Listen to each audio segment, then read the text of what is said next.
नमस्कार मित्रांनो, हा कंट्रोलर ओकिनावा प्रेज प्रो मॉडेलसाठी आपण खास बनवून घेतलेला आहे. हा मेड इन इंडिया येईल कंट्रोलर, पूर्णपणे वर्किंग कंडिशनमध्ये. Pin to pin coupler match. तुमचं ओकिनावाचे जे pin 16 pin connector, 8 pin connector, 6 pin connector जे काय असेल, पिन टू पिन लावायचे जशाल तसं. पूर्णपणे वर्किंग कंडिशनमध्ये हे कंट्रोलर आपल्याकडे बल्क क्वांटिटीमध्ये अवेलेबल झालेले आहेत. Made in India proper working. ज्यांना made in India controllers Okinawa Praise Pro मॉडेलसाठी लागतील ते आपल्याला कॉन्टॅक्ट करू शकतात डॉक्टर यू एक्सपर्टला. आणि ज्यांना अदर कंपनीचे प्रोडक्ट्स लागत असतील, सेम बॉडी येईल त्याच्यामध्ये, आपण प्रोग्राम करून देऊ.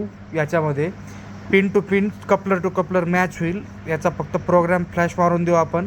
ते पण कंट्रोलर TVSचे iQube, मॅग्नसचा असू द्या, तुमचा सिंगल लाईट, डबल लाईट, तुम्ही त्याचं आपल्याला PCB प्रिंट पाठवा, आपण त्याचा प्रोग्राम इन्स्टॉल करून देऊ. आपल्याकडे सर्व प्रकारच्या इलेक्ट्रिक गाड्यांचे कंट्रोलर फ्लॅश करून दिले जातील.